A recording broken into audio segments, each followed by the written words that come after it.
Hermansyah tengah harap-harap cemas menjelang persalinan anak keduanya, pun dengan Atta Halilintar yang tampak tegang menanti kelahiran anak keduanya. Apalagi saat Aminah lahir, Atta sempat menangis. Segala persiapan telah dilakukan dari mulai mencari rumah sakit sampai keperluan calon bayinya. Ini kita sudah menghitung hari, ini per hari ini sudah 7 minggu menuju lahiran anak kedua. Ya Allah, terima kasih. I love you Tuhanku yang Maha Kuasa. Banget. Aku kali ini deg-degan banget, walaupun udah pernah gitu ya. Sekarang siapa yang nggak deg-degan nih ya masuk ruang operasi gitu? Dengar bunyi tet mati, bisa sih bisa melewati. Kalau bapak nggak deg-degan? Deg-degan banget nih. Kamu nangis lagi nggak? Kayaknya nggak sih, kamu udah biasa aja. Apalagi 2, 3, 4, 5. Oh ya sendiri. Oh gitu kan. Kalau kemarin kamu sendiri aja deh, sayang. Jangan gitu dong, Pak. Jangan gitu dong. Orangnya ambek, Pak. Tinggal 6 minggu lagi, 7 minggu lagi ya. 7 minggu lagi insyaallah. Udah nyari nama.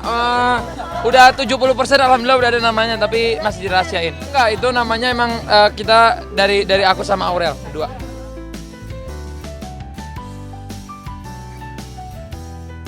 Saat melakukan pemeriksaan rutin bulanan kehamilan, dokter sempat berkelakar canda jika calon anak Atta dan Aurel berjenis kelamin laki-laki. Sontak saja ucapan dokter tersebut membuat Atta terkejut. Pasalnya pada saat gender reveal calon anak kedua Atta Aurel perempuan. 7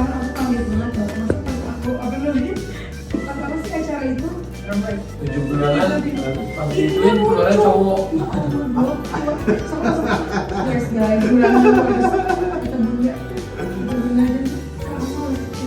Kalau ini keluar sampai keluar cowok. Yang kita lihatnya apa gitu sini? Iya. Gak mungkin ya, Jok tiba-tiba cowok. Coba nih, tekam tuh ya. Kalau apa? Iya ya, gak mungkin. Bisa direkam.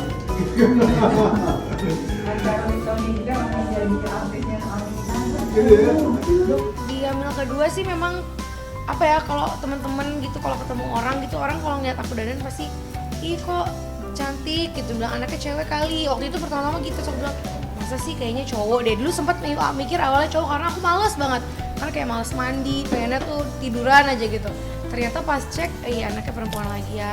Alhamdulillah, mungkin memang rezekinya dikasihnya perempuan lagi gitu. Berarti harus usaha lagi nanti supaya dapat cowok. Iya, alhamdulillah sudah dipastikan perempuan ya. Tapi yang tadi sudah disematkan juga kepada anak-anak bahwa tadi sudah ada dokter ya, profesor yang memberikan tausiah juga bahwa segala ya motorik anak-anak ini seperti otak mirroring orang tuanya. Jadi kita doa-doa yang baik lah.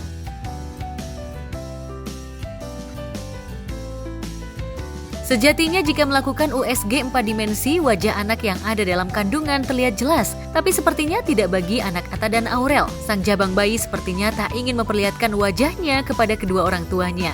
Bahkan Atta meminta Aurel untuk menggerakkan tubuhnya agar sang jabang bayi menampakkan wajahnya. Dari kemarin belum dapat dong fotonya yang jelas. Mana yang coba ya? Kenapa ya? Ini dia lagi di depan hari-hari. Ini kan ada ini. Ini hari-hari. Ini bukannya dia. Ini kan. Atau foto dari samping dong, foto dari samping. Ini hari-hari. Ini kayak lagi. Oh, Kenapa sih dia? jadi bener-bener mukanya itu kayak bantal di depan hari-hari. Lagi ngumpul gitu ya. Emang kalau masih umur segini bukannya masih tidur mulu ya dong? Bayi itu ada 5 menit.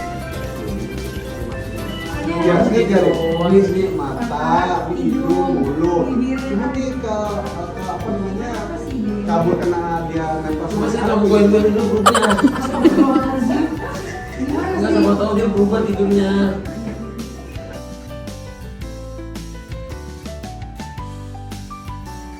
Usai memeriksa kandungan, Aurel dan Atta mencoba melihat ruang rawat inap yang mampu menampung 3 keluarga besarnya. Atta yang berencana memilih tidur di ruang depan kamar rawat bersama keluarga yang lain membuat Aurel marah. Aurel ingin usai melahirkan Atta selalu ada di sisinya. Oh, di sini fresh sekali ya.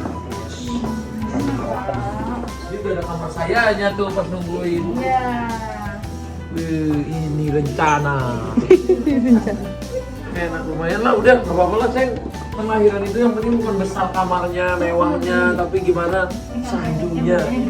Nanti di kursi kan kita dorong, nanti di sini aku, Tori, Vicky, Bunda. Kamu waktu itu nggak gitu, kamu tidurnya di samping aku, kok sekarang rumahnya jauh aja. Ayo. Siapa? Ya udah aku di sini deh. Iya lah, harus lah Pak. Kan soalnya aku lebih mendahului Mimi, Bunda, dan susternya.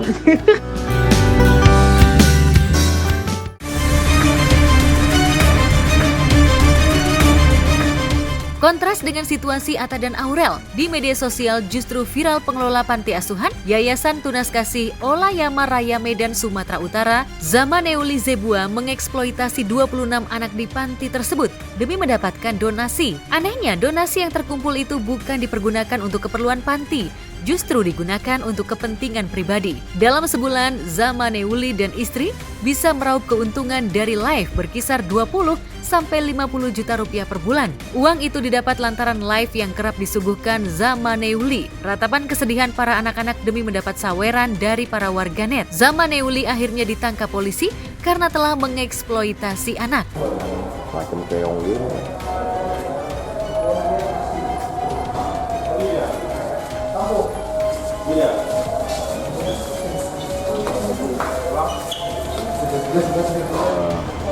Anak-anak ini yang kita duga berdasarkan informasi dilakukan eksploitasi secara ekonomi. Ini melanggar Undang-Undang Perlindungan Anak, ya, diatur dalam Undang-Undang 35 tahun 2014, ya, pasal 88 junto pasal 76I. Ini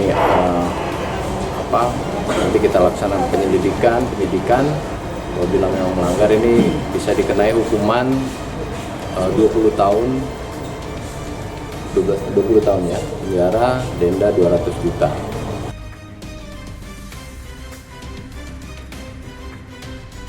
Sebelum Zamaneuli dicokok lalu ditetapkan menjadi tersangka, pelaku sempat melakukan siaran langsung di TikTok saat memberi makan bubur pada bayi usia 2 bulanan. Tak ayal, aksi pelaku itu pun mendapat reaksi dari warganet dan viral. Alhasil, pihak Dinas Sosial Kota Medan dan polisi turun tangan dan mendatangi panti asuhan tersebut hingga akhirnya diamankan pihak berwajib.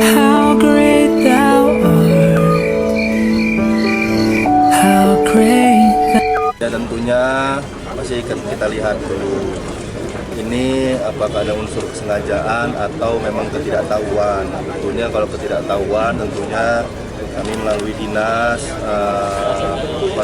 DP3 PM ini akan coba masuk ke panti asuhan khususnya yang banyak menampung anak-anak yang masih berumur bayi, balita, bagaimana konsumsi nutrisi, konsumsi makan yang diperbolehkan dari umurnya masing-masing. Nah ini nanti akan kita lihat. Umur 2 bulan, demi kepentingan pribadi, dia kasih makan jam 1 malam dan itu sampai gumoh, katanya sampai kayak kekenyangan. Maksudnya umur 2 bulan itu kan lambungnya masih kecil banget kan, belum boleh makan apa-apa gitu loh, sampai 6 bulan gitu, ini baru 2 bulan. Untung nggak kesel, bisa bayangin nggak kalau sampai babynya itu kenapa-napa. Emosi sih liatnya. Untung cepet ditanganin gitu. Kebayang nggak kalau udah sampai kenapa-napa baru ditanganin gitu loh. Ini masalahnya kan bersangkutan sama nyawa ya gitu. Karena dia kan belum bisa mencerna gitu. Susu aja kebanyakan dia gumoh, gimana ini bubur gitu loh. Baguslah pemerintah cepet banget nanganin hal-hal yang seperti ini.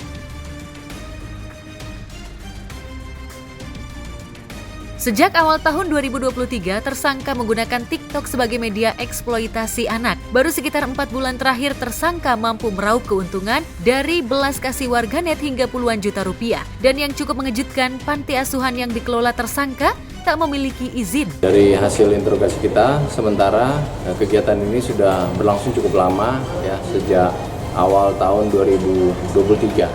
Ya, diduga tersangka ini sudah melakukan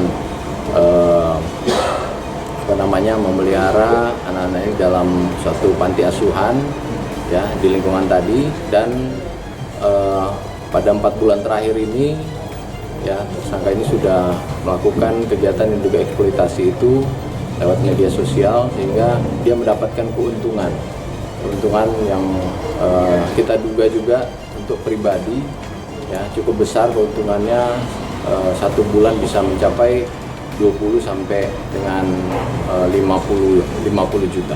Saya hal-hal yang agak-agak absurd itu sering dilakukan sama orang baru ya, kayak mandi lumpur, mandi api misalnya atau apa, suka dilakukan sekarang sama orang-orang ini.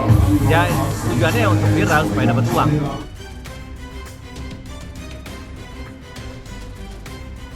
Dan kini 26 anak, 2 bayi sudah diserahkan ke orang tuanya, 4 diserahkan ke dinas sosial, dan 20 lainnya diserahkan ke sentra bahagia. Langkah selanjutnya yang pertama si anak bayi tersebut tadi sudah sama-sama kita saksikan diserahkan kembali kepada keluarga oleh jajaran kelurahan tadi yang Bapak Catering telah menelusuri dan keluarganya ditemukan, jadi kita serahkan kembali kepada keluarga. Anak-anak ya saat ini kita koordinasikan dengan Pak Kepala Dinas ini ya, jadi 4 orang sudah kita amankan ya, kepada ada yang diserahkan kepada orang tua ya, lalu 2 orang sudah dikembalikan ke orang tua ya, 4 orang sudah kita serahkan kepada Dinas Sosial Deli Serdang, dan 20 lainnya kita di sentra bahagia milik dari Kemensos, tapi ini hasil koordinasi kami dengan Dinas Sosial Kota Medan.